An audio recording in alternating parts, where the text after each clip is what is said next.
Alright, well, the threat looks like it was real. I think I did get cut off from the food stamps. So now I gotta figure out where the nearest office is, because I don't see how I could benefit in any way by trying to call back over to Tillamook Department of Health and Human Services. I mean, what are they gonna say? But I need a local address or something.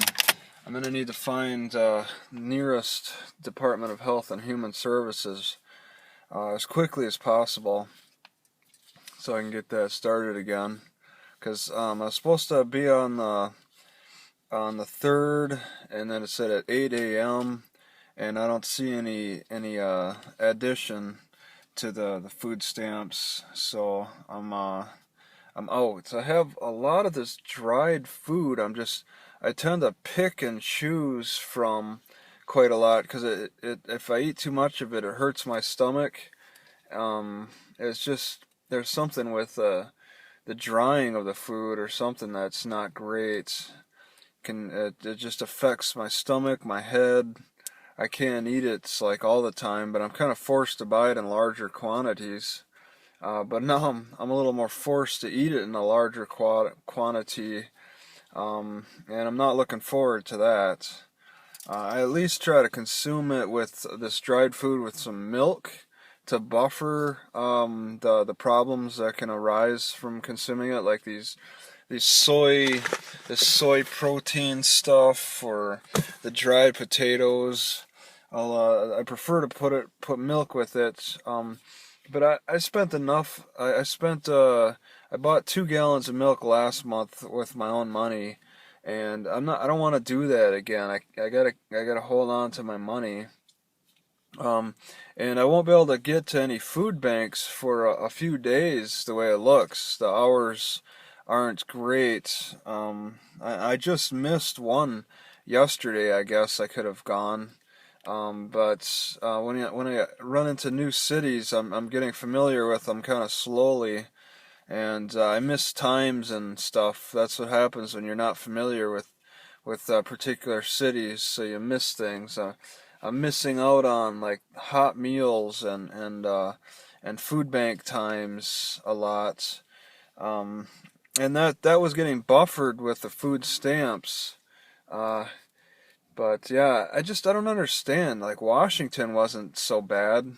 Washington didn't get so personal. They never called me to tell me that my mail was returned to them. It didn't even happen in Wisconsin. They didn't call me to tell me my mail got returned.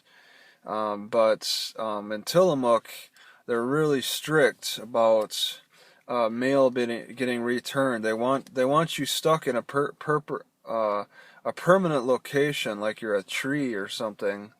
I don't know how they do it with migrant workers. I mean, they move around a lot. There's no permanent address. Either way, I'm going back on a diet until I can get in touch with another office, because that's what it's got to come down to. And the nearest office, it looks like it's a good at least a half hour away. It's definitely not in this city. So I got some things to think about now. Having this surprise, yeah, at least I was expecting at least a warrant. Like she said, well, we're gonna have to cut you off, but she said she had to contact her supervisor first. So this came as a surprise. All right, I did not expect to get cut off, or at least I expected to be told directly that I was gonna get cut off, and that didn't happen. I think they did it as a surprise move. But once again, it's the deadline, the 8 o'clock and the 3rd, they've arrived and passed, and there's no increase. But maybe if I do give it another day, maybe there's some kind of administrative error that they're working out or something. But right now, I just have to assume that they cut off the food stamps, and I need to at least go look at Plan B more seriously. Um, because yeah, I called and I looked at my records. I don't have any other like seeing what's going on with it. All I can do is look at what's available now.